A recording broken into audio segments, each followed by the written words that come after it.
Hello, I'm Tom Ferguson and welcome to The Fundamental Molecule. This show explores the intersection of water, technology, and entrepreneurship. Each week, I interview innovators, experts, entrepreneurs, and investors in the world of water, helping us understand where this trillion-dollar industry is headed. These are the stories of the people building the future of the world's most valuable and fundamental resource. Disclaimer. Tom Ferguson is the managing partner of Virgin Island Ventures. All opinions expressed by Tom and podcast guests are solely their own opinions and do not reflect the opinions of Virgin Island Ventures. This podcast is for informational purposes only and should not be viewed as investment advice or relied upon as a basis for investment decisions. Accurate, informed, contextualized, sophisticated research is at the heart of the development of any industry, because it allows the players, from CEOs to investors to entrepreneurs, to make better decisions. Since inception in 2011 as O2 Environmental, Paul O'Callaghan and BlueTech Research have been at the forefront of getting pretty much all the key figures in our industry the information they need when they need it.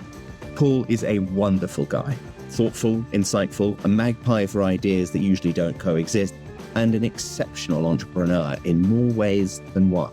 There aren't many conversations that feature Tolstoy, Chekhov, Damon, Liam Neeson, BIV Partner Steve Kloos, Glen Hansard, David Bowie, and the Beatles. Please enjoy my conversation with Paul O'Callaghan. Paul O'Callaghan, as I live and breathe. Good to be with you, Tom. It's really great to see you, sir. Always. But particularly in our first recording of the new year here on January the 14th. It's really kind of you to spend the time. And as you know, this has been some time in coming. You've been on the list for a while. Have you ever been to study your entire repertoire so far, Tom? Yeah, absolutely. I'm sure forensically. I wanted to start with a concept that is radically misunderstood. It's a word that has been sort of parroted by so many people as to render it essentially meaningless. And that is the idea of disruption. People use it in place of the word change and it robs it of all of its meaning. But you are one of the people that actually understands what disruption theory is and why it's important. Why is it a helpful lens for you to understand technology? And perhaps you can just give us a kind of a viewpoint as to what you understand by it and why it's helpful. Well, I'd first of all say that innovation theories in general are helpful when you're in the area of innovation. And there are many theories, and they provide framework and a lens because, Tom, the stage that you're looking at and we're analyzing, they're emergent. Okay, it's like trying to look at a child in kindergarten or elementary school and determine are they going to be a doctor or a lawyer or a water investor. And it's hard to know. So sometimes this lens allows you to look at something at an earlier stage in its life cycle and understand based on previous experience and examples and analogs, where does this fit in the universe? So Clayton Christensen's disruptive innovation theory is probably one of the best known. And ironically, Tom, I'd say it is, I agree with you, probably the least well understood in many ways, and certainly often the word is misused. So most people, when they say the word disruption, they simply mean, as you said, something that's disrupting an industry or shaking it up a little bit. Disruptive innovation theory, at the heart, you could say it's usually a low-end innovation, a little bit rinky-dink. Imagine a 2-megapixel camera that arrived on the scene and like Nikon are going, well, that's not really a threat to us. That's a little bit of a toy, right? And they ignore it initially, thinking it's only at the periphery and the fringes. It's a bit of a novelty thing for enthusiasts. But then eventually it catches up with them and it overtakes them. Another aspect of innovation theory is where it unlocks and creates a new market opportunity by doing what Clayton Christensen called the job to be done. Now, in water, there are two challenges with this theory. One, a low-end innovation generally won't work. You can't say your drinking water is reasonably good. It'll only make you sick half the time. Okay, it's close to the World Health Organization, but it's not quite there. Sure. Yes, that's true. Getting halfway towards the standard just isn't good enough. Okay, it's like it'll only half kill you. Won't cut it. It's not a good low-end innovation. The other one is the job to be done. Okay, I can do something that's never been done before. That doesn't work either because we need drinking water to hit the standard, but we don't need to go too far beyond it, but we can't be too far under the bar either. So in a regulated market, it's a little bit difficult. There are exceptions to that rule. If you're creating a new market, you can be value driven and you can persuade the market to adopt it. And within your portfolio, within Burnt Island Ventures, you have a very interesting spread of different types of companies and different types of market. For nowadays, I find a useful lens through which to look at these is, are you market taking or market creating? And are you value driven or crisis driven? So there are different frameworks and theories that you can use, and we do use them now, including Christensen's model as well, which is probably particularly apt in the emerging, developing world where you might be using atmospheric water capture, for example, as a new way of providing water. I think because I kind of did that class at grad school, and it was one of the ones where I actually got a sort of decent mark in it, because it really took in my brain as a very, very helpful heuristic to understand kind of the incentive structures about which, especially large and powerful companies, can slightly lose their grip by following what is rational. And that if you are a good early stage company, you can pull on those threads in order to build yourself into a position of power that is probably relatively inaccessible kind of without it. Can you just say a little bit more about the way in which you look at companies at BlueTech? You're not just about the technology. You're also about what is the position in the market, exactly what are they doing, how do they fit into the overall value chains. But I think implicit in what you've just said is also this understanding of kind of power. So how did you think about it at the beginning, and how do you try and train the people within BlueTech to think about assessing business? Well, first of all, I would say in the area of technology innovation, the math matters and the science matters. So you have to have good critical thought skills and the fundamentals stack up. I mean, I think the best entrepreneur in the world won't be able to overcome something that just doesn't work. I noticed. Yeah, indeed. They can get some of the way there, but not all of the way there. We contextualize things as well, so that get a perspective on something. When we hear about a technology, frame it. Does that really matter? Is that significant? We reckon if you don't have a 30 or 50% improvement gain on something that's out there already, forget it. You have no chance of displacing it, really. If you're doing something that's never been done before, make sure there's a really good driver for that. Either you're unlocking and creating a brand new market that never existed because it was unserved. For example, the 2 billion people that lack access to water and sanitation. Or there's a critical driver like regs, new regulations, policy. But it's a pretty rigorous training process, I think. And we all put ourselves through the paces, challenge each other, learn from each other. It's a fun process intellectually. For sure. One of the things that comes up when you listen to any of the BlueTech and admirable, we'll get to actually the kind of the overall content strategy of BlueTech. But when you listen to your stuff, one of the things that does really come off, which I think is super valuable, is the enthusiasm of everybody who's involved in it. In terms of company building, and this is obviously something that you looked at in serious depth with your PhD, which has become, and I hope you're very proud of this sort of canonical document. There's a lot of reference to it, which is really great. But one of the things, and I suspect some of the people who clock this number maybe haven't read the whole thing, this idea of the time to maturation for companies. Just take some time to reflect on what you learned from that process about company maturation in WaTA, and specifically this idea of kind of the 14 years, I believe is the number, to be able to get to the requisite standard where people say that this is now a new standard kind of within the water sector. How should people understand what you learned in your PhD about what it takes to build a company in water?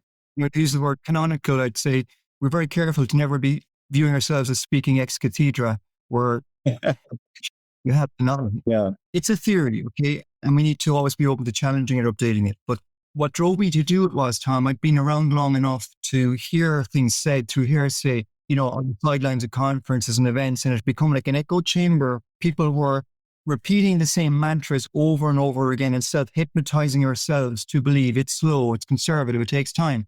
And yet, on the other hand, I'd looked at technologies that had been around for 10 years and said they were still piloting. And I went, hold on a second. Look, I was piloting an MBR in, the late 1990s. And by 2007, business was bought for 700 million.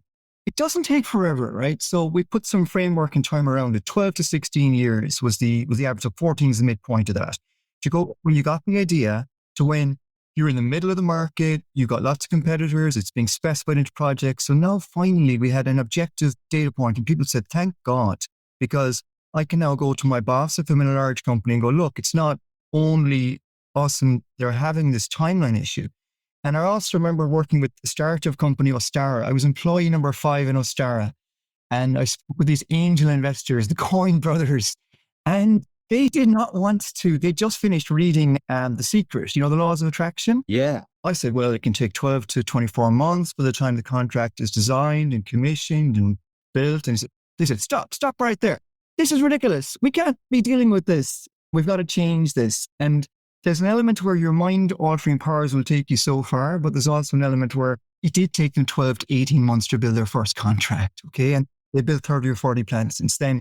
So I wanted to put some numbers in this that were objective. And now that they're there, though, it's like anything. It's like, how long does it take to run a mile? Well, there's a world record and it's there to be beaten. Absolutely. What do you think the levers that can pull? Because obviously our job is to find people who kind of violate that and then some. Is that like what you're describing is kind of are you describing the center of a distribution? It probably doesn't look like a full bell curve. When you look at that 12 to 16 years, do you reflect on that as a distribution, that there are going to be people who are able to kind of run into the market? How would you describe that distribution in terms of what you saw in the data? So in terms of the distribution, there is a rate limiting step. You can go so fast to get to that rate limiting step, but it's very, very hard to go beyond it. And even serial water entrepreneurs say they could shave 50% off the timeline their second or the third go around, but they can't get it down to, fractions of it. Which is the time to first deployment of a physical intervention. No, you can get your first physical intervention in 2 or 3 years. You can finish your piloting in 2 or 3, maybe 1 or 2, but you should ordinarily, you go through that phase first of all, and then you got to build your first 3 plants. And that just takes time. It takes time to get the stuff on site, built, constructed, shipped. We're dealing with systems and processes. And it's different with digital technologies, but you still have to talk to the water utility, have the conversation with them, get them to sign the check. And that'll happen, a lot faster than, building a large piece of capital infrastructure. But what I'm referring to is within that timeline, the bell curve is pretty tight. There are certain boundaries which are harder to push against. But what we can do is we can increase the rate of success and reduce the mistakes. If we put 10 companies through this timeline, and if 8 succeed instead of 6, that's fantastic. If they don't waste 2 years, like fundamentally what BlueTech is about is, let's not waste time, let's not waste money. Let's just figure this out so that we can be efficient, as fast and as efficient as possible. When you reflect on what you've seen from entrepreneurs, I guess there's sort of a bipartite question here. Firstly, what are the levers that allow not necessarily just the first deployments, etc., but the whole story to go faster? And secondly, how do you and your team reflect on kind of software versus hardware as pertains? I mean, obviously to the utility market, which is your bread and butter, but obviously there's the industrial world as well. Those two things, the levers that entrepreneurs can pull, and how do you think about hardware versus software in terms of this timeline? The levers that entrepreneurs can pull, the entrepreneur's role, as I see it, is to imagine something that doesn't exist and then project it like a hologram so that it actually looks real to the people around you and then to your first customers. You have to persuade your LPs to see Burnt Island Ventures that was in your head and existed. And then you project that out and you're so convincing in this 3D hologram that other people believe it's there or it will be there. That's really important, particularly if you're trying to persuade your first client to work with you on that. I'd never thought about it like that. You're absolutely right. It's being able to kind of project the edifice from within your head into someone else's. It absolutely is kind of the key part of it. That's super helpful. And then on software versus hardware, I mean, obviously, there's a lot going on everywhere on the digital side of things. Like, how do you reflect on that part of the world at the moment? Yeah, well, look, the hardware side of it's the part we've studied the most, because historically you have a lot more data to go on when you look back over the last 10, 15, 20 years. And it's still a lot today is still in that category, like membranes, oxidation technologies. They all operate with the fundamental need to get it built, get it procured, get it commissioned, get it tested, replicate it, and ship it. So when I look at a company's business plan and they say they're going to sell 100 units, I work it back to, okay, how many is that leaving your site per month, per week? Because that's got to happen. It's got to leave the site somewhere in a container. Now, we're getting better at this through automation, systematic manufacturing, modular technology, so they can be built, replicable, not all one-offs, not all completely unique. What I see happening there as well, though, is that shift towards these modular prefabricated solutions. It takes work away from consulting engineer because there's less design, because it's been designed. There's less work for the EPC contractor on site because it arrives pretty much ready to plug in and turn on. Even from an operational perspective, there's a little bit less there too, because they've got remote algorithms, remote monitoring, automation. So it's all shifting in that direction, even in the capital market, towards faster and faster deployment, faster commissioning times. It's speeding up like Amazon next day delivery. Now, What we do see in the software area is, and I've heard Steve Kloos talk about this as well, you can have a sales cycle of under 6 months, maybe, from sale to first plant, maybe even a matter of single digit months. So that is exciting and that is new. Water is still an analog element. You can't digitize it and transmit it over the internet. As much as you would like to headline our articles as such, right? Yeah. Digital water, well, up to a point, yes. Sorry, carry on. Yeah, I guess if you were trading water rights or something, you could trade it digitally over the web or something. But yeah. To be fair, with a certain amount of algorithms for peak demand, off-peak demand, water, playing with tariff rates, there's a lot you can potentially do there. But because it's an analog substance and people need to drink it, use it to make whatever they make or ship it, software generally increases the efficiency of the use of the resource, optimizes the performance, reduces capital cost needs, or reduces some other elements. So I see it as quite additive and fundamental. It feels very strange to say that it's still emerging, but we're really only getting to the point of kind of instrumentation, the critical mass of actual data in order to be able to make software alone, let alone AI, actually useful, right? We're only just starting to generate the data lakes. This is why it's an interesting place to be. Just to switch gears a second, you mentioned that, you've been in this game for a long time, but you took the entrepreneurial jump to start BlueTech Research. Why did you do it? My dad was an entrepreneur. He started off as a teacher. He printed Latin books. He ended up becoming a printer and publisher. So I think I watched and observed that. I remember at the time as a teenager thinking, I never, ever want to do that. It looks like really hard work. He works really hard. But ultimately, somehow or other, maybe somewhere deep down, I was learning or absorbing something. So when I moved to Canada, to Vancouver, I was brand new on the scene. I didn't really know anybody, but I was at a point in my life where I could take a risk. So I did. My wife had a good job at the time, and that kind of made it a bit of an easier risk, I guess. But I wanted to experiment. I wanted to see, is it possible? Can I do it? And I guess after a year or so, I proved that I could. I worked out of a little tiny home office. It was a closet in the apartment where we were living. And I just took the hangers out and put in some shelves, and I closed the door of the closet, and that was it. That was you in a cupboard. Yeah. As BlueTech Research. That was it. Well, it was O2 Environmental at the time. It became BlueTech. And it was O2 Environmental. My God. Okay, yes. And then when I first got an office downtown and Jeff Gildner in Britain came to the Christmas party there, we called it the coming out of the closet party. That's so good. Oh my God. We're now working with Aaron at Alpha. So. Oh, yeah, exactly. Yeah. Well, he was there. So yeah, it was a little home office in a cupboard in a closet, and we went from there. And then I found that the bit I liked was I could remember a lot of information about new technologies. It just seemed to stick in my head like a sponge. It was interesting and I could absorb it. And then I had a lot of data and information. I said, what will we do with that? And I wasn't really that excited about building a consulting business. I'd been in those before. And I thought, maybe a software as a service business is more interesting.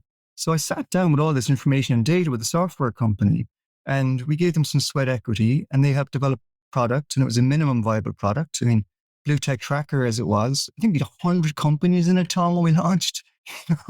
I look back upon it, I remember hitting the 100 and being excited. What year was this? We launched BlueTech Tracker in 2012. Well, 100 companies would have been more than that around. No, exactly. No, there weren't, because it was the Artemis Top 50. Remember the Artemis Top 50? Oh, and I came a little bit after that. I'd been around for a bit. It disappeared not long after I arrived. Yeah. Wow. Okay. So your timing was good. You were right at the beginning. I was, yeah. I began to work probably in the late noughties when the clean tech movement was really taking off and solar and biofuels were all the rage and clean tech. And then solar water was in that umbrella. So Draper Fisher Jarviston, Vantage Point, Coastal Ventures, they were all looking to see, God, we need to do a water wheel. Like we need one. And they all kind of made a single bet. So yeah, my timing was good. I don't think the business could have existed too much earlier. And then it began to gather momentum after that. We all, I guess, learned a lot in that time.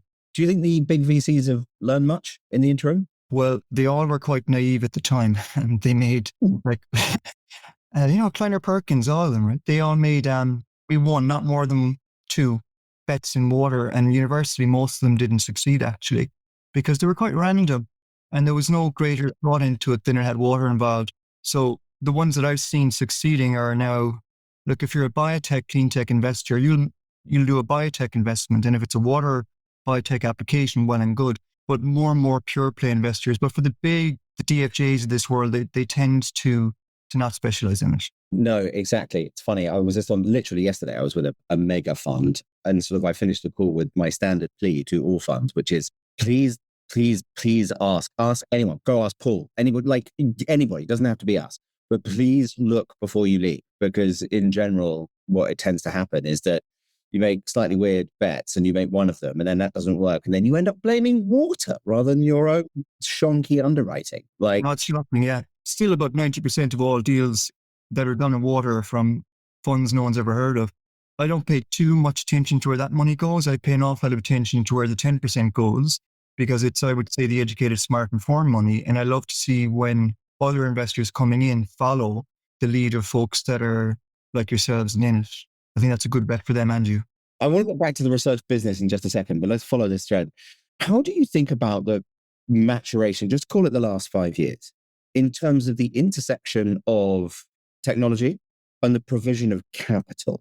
Are you encouraged about the generation of that flywheel? Like, you know, when you talk about it internally at BlueTech, like how does that section of the market strike everybody? Well, there's so many more informed water investors now than there ever were before, right? You've got Burnt Island Ventures, Pure Terra, Echo River Capital, Emerald, Ski on XPV. You know, there's many more I'm leaving out there. But there are a lot more, Tom, than there ever were before, and they tend to be much better informed. I mean, you know, science would be included in that too, for sure. So there's more informed money there, and there's more maturity in the community of startup companies. The pitches are sharper. There's a better understanding. It's $1 trillion market, more razor blade model, and, you know. 2.1 billion people, yeah. We had an intern one summer. He was so dizzy from all these names, he came up with a name called like Aqua Hydro Blue something, you know. I was like, Totally. and then we had this business plan in a box that basically all you had to have was Aqua Hydro Blue, Aqua something. And you were razor blade inside, you had a platform technology and so on and so forth. And but we see less of that now, to be honest. Yeah, the maturation of it has obviously like made part of the reason why we started it, but the maturation does make it easier. But the critical thing for us is the attraction of talent.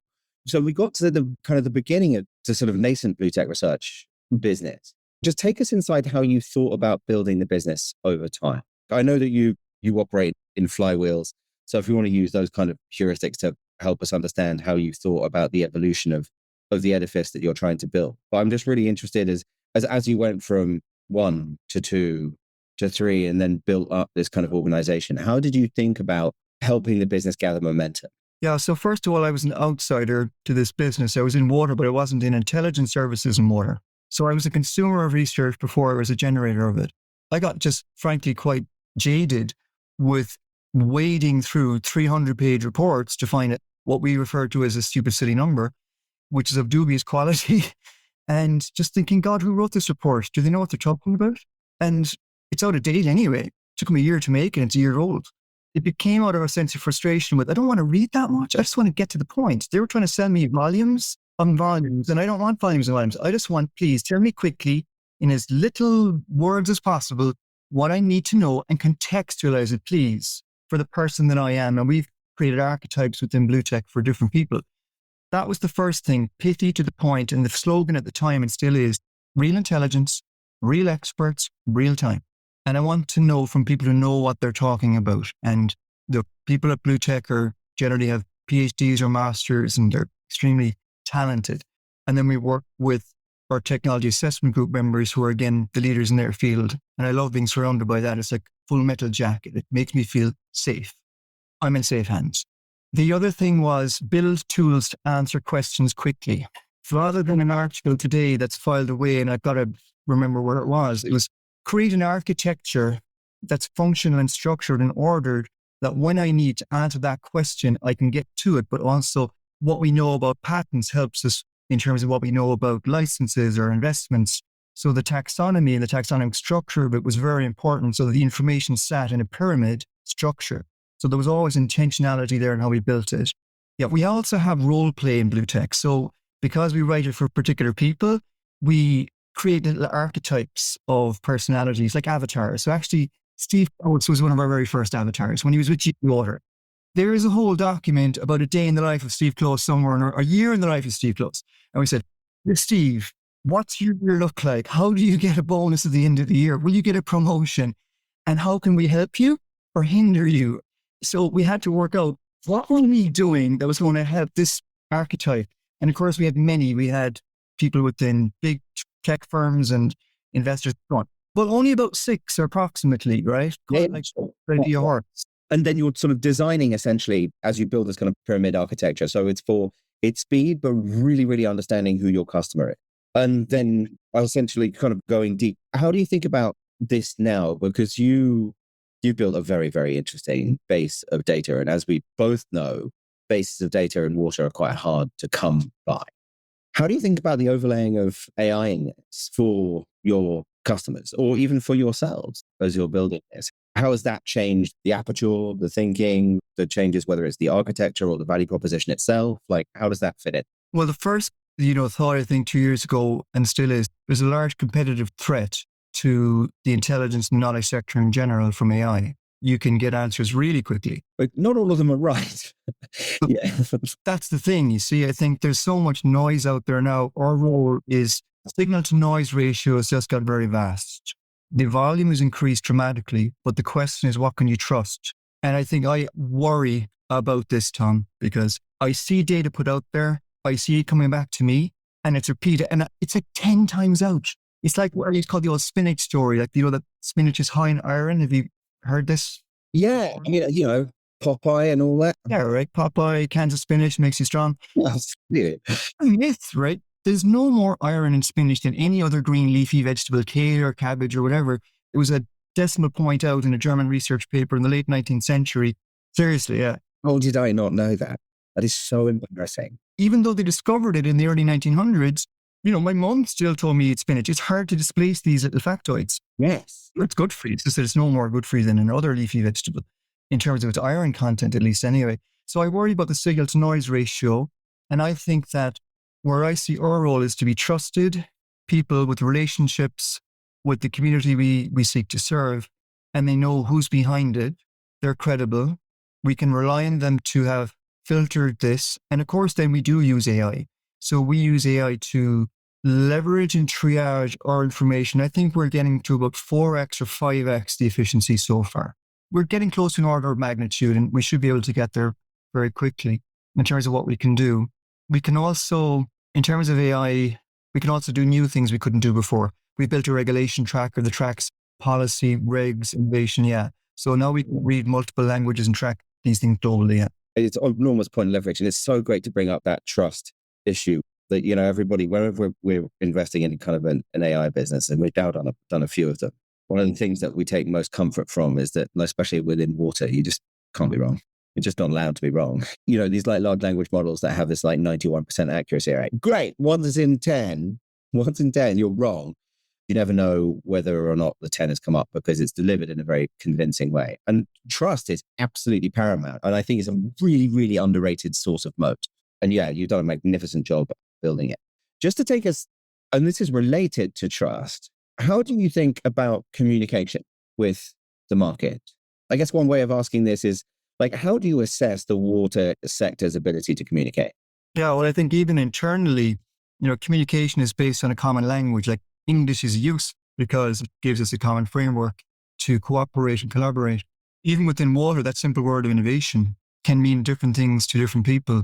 I think that's the first step. And what we've tried to do with the work we do at BlueTech, with the dynamics of water innovation and our models, are create a common lingua franca, like an operating system through which we can all have a shared understanding and a shared lens. So we're all at least having the same conversation and not talking over or around or across each other. So that's one of the first things we focus on is clarity, good frameworks that everyone can look at objectively. And at least this is the boundaries of what we're talking about here. Now, outside of water, that's where people don't speak even that lingua franca. They speak a different language.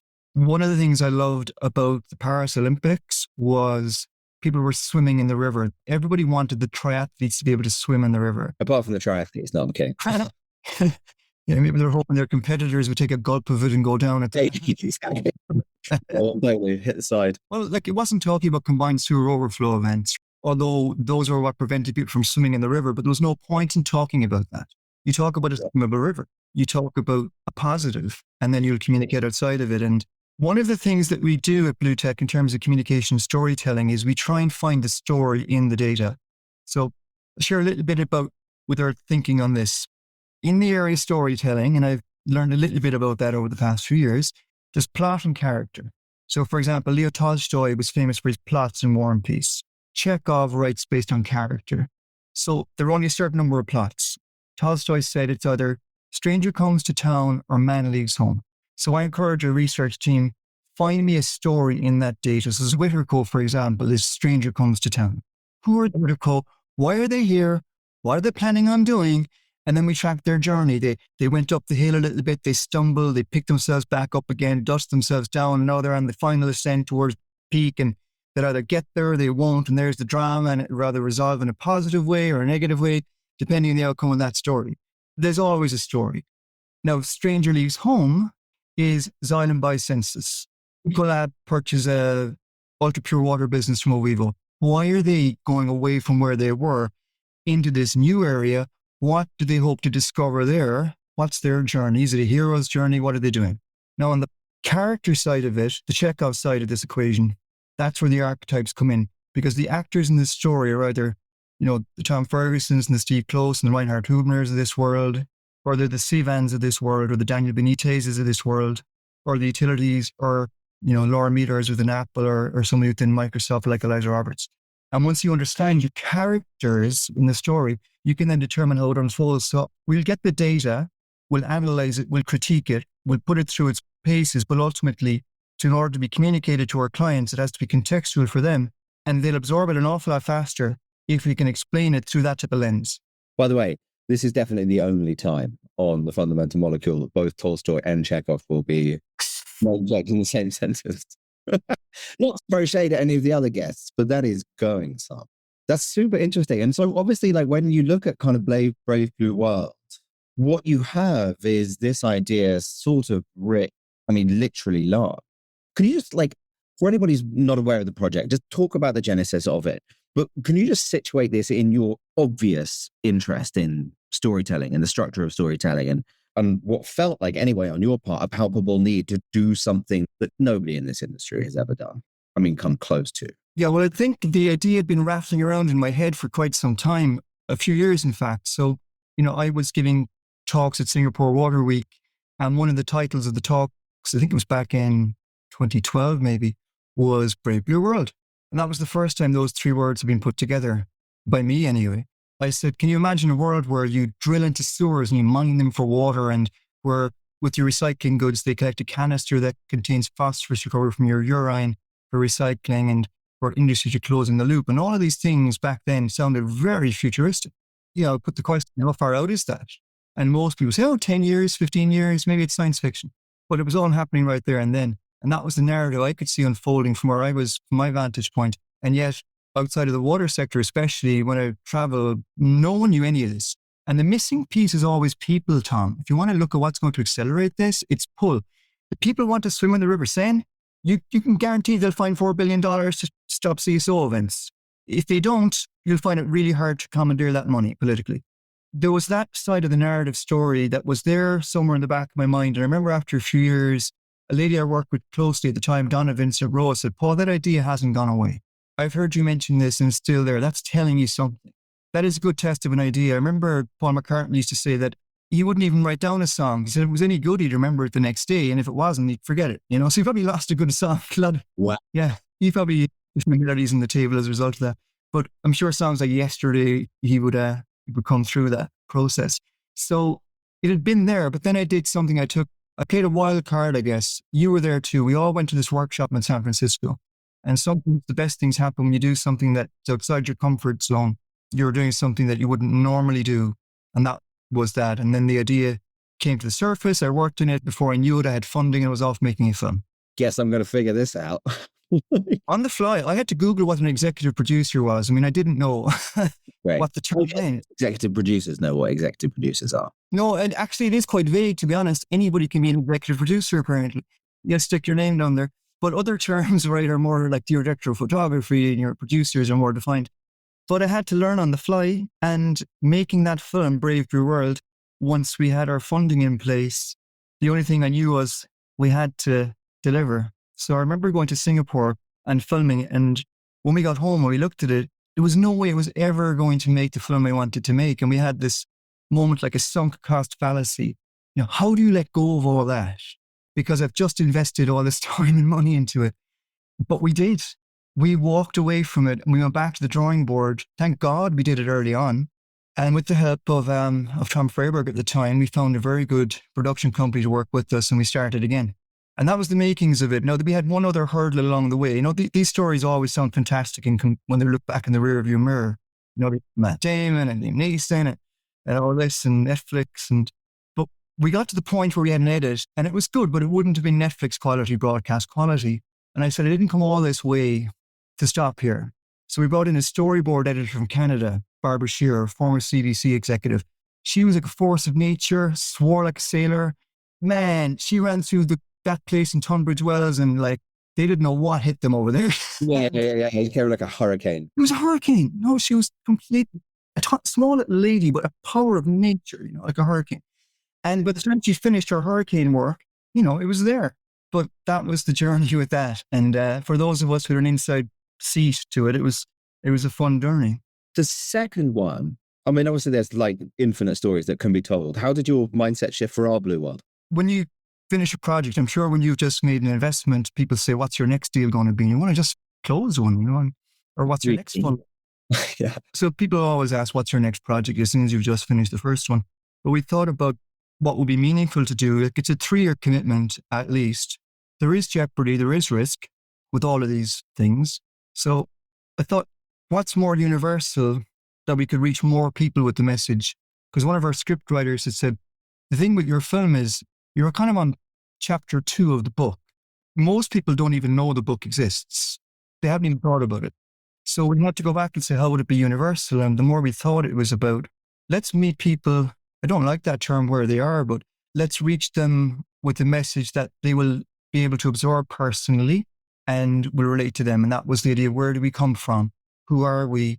What's our history? What do we believe in? And the more you start to see water through that lens, it was a universality to it that we felt this could have been the prelogue, if you will, to Brave Blue World in a way, because it would be opening them into the book to begin with and then following on from there.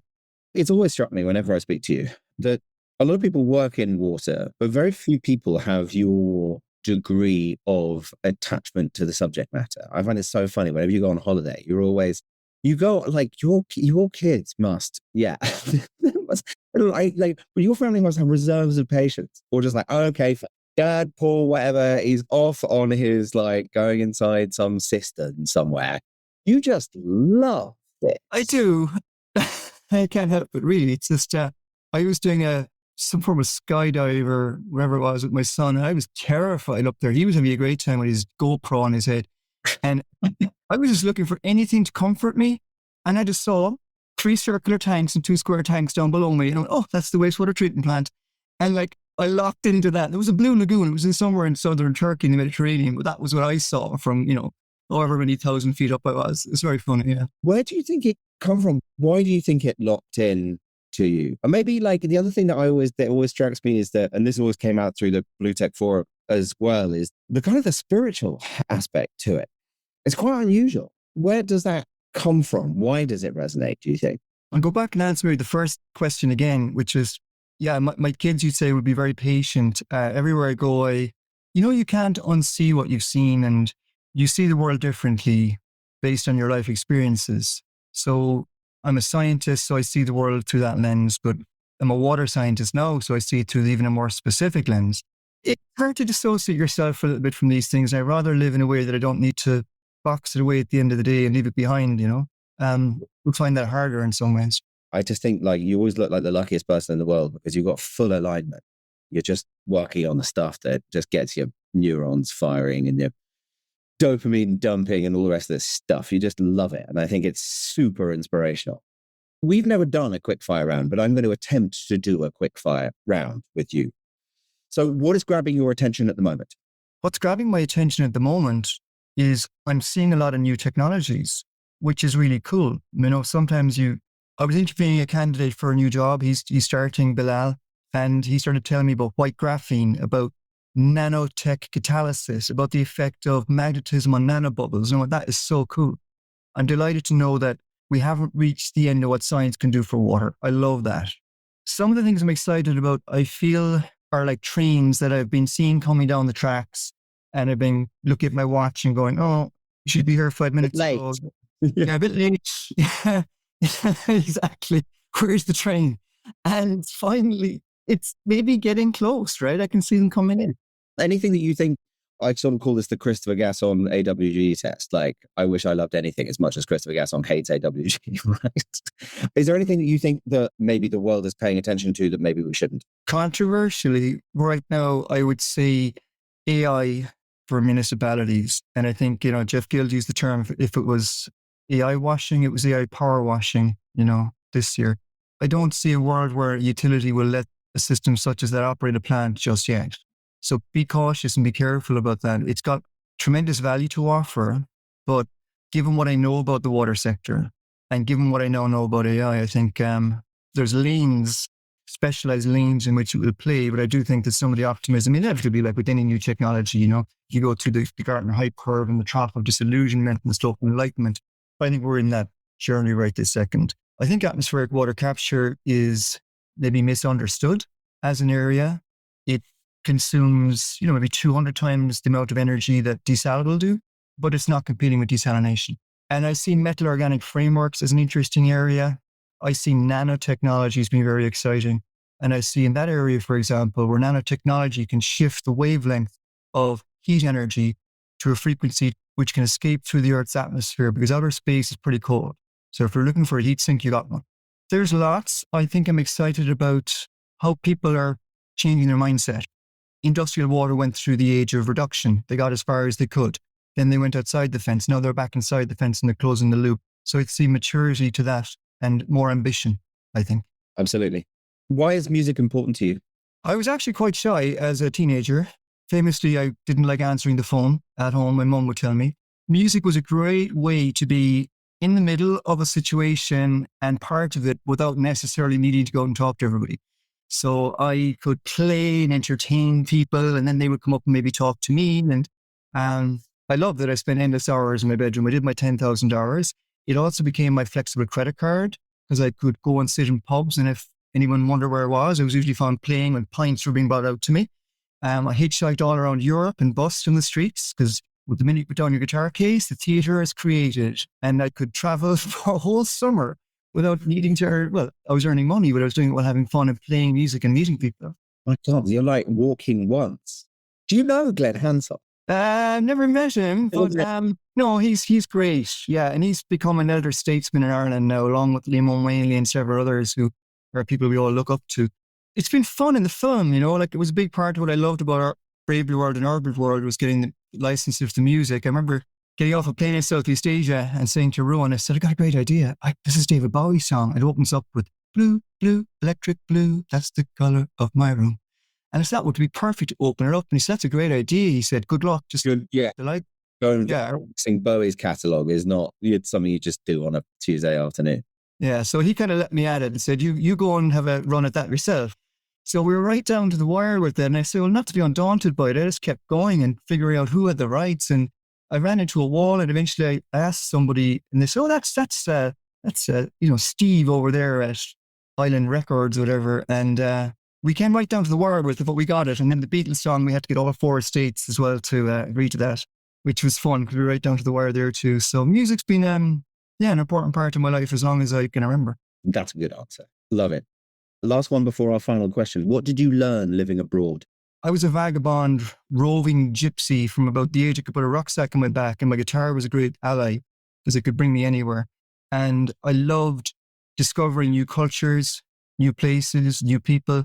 And I think I learned a lot about there's more than one way to see the world, and there's more than one way to be. And it expanded my aperture. In the late 1990s, probably a highlight was living in Malaysia, working with the World Wildlife Fund and living in Kuala Lumpur, a very vibrant time in the life cycle of that city. It helps me now later on, though, when we go to Japan and we work in Japan, there's a certain way that a meeting is conducted and held. And it's very different to a meeting in Amsterdam or Tel Aviv or New York. I love that. I wouldn't have it any other way. And I think, thankfully, I know I'm not anchored in any one way. I think I've learned a lot about doing business in North America, but travel has opened up my mind to the fact that, it's a pretty interesting place. So our final question that we ask all of our guests, if you had to choose one piece of advice for current and future water entrepreneurs, what would it be? I'm going to keep it really simple. Just make a list. If I had to put one thing that would be my key ally, so make a list. And on the weeks that I start on Monday with a cup of coffee and a blank sheet of paper and I make my list, the week always goes better than the week that I don't. Surround yourself with good people is the other thing. Oh, right. My God, the list and the people we've heard before, but the list, that's good. It's really simple, but it just stands to me. I know the track record is those are the weeks to go well because it focuses me on the thing that needs to be done, and that's it. Most important thing. Paul, thank you for spending the time. It is always such a pleasure. You've been a massive support and friend since we met each other in 2015. So we're getting on for 10 and a half years now. Thank you so much. What you built at BlueTech Research is a real beacon for a major problem that the water industry faces, which is, as you've highlighted, contextual, accurate, informed information that allows marginal capital operating investment decisions to be made better and better. And it's an amazing service that you and your team provide. So we all thank you for it. And thank you so much for coming on The Fundamental Molecule. It's been such fun working alongside you and now Marissa and the team at Burnt Island Ventures.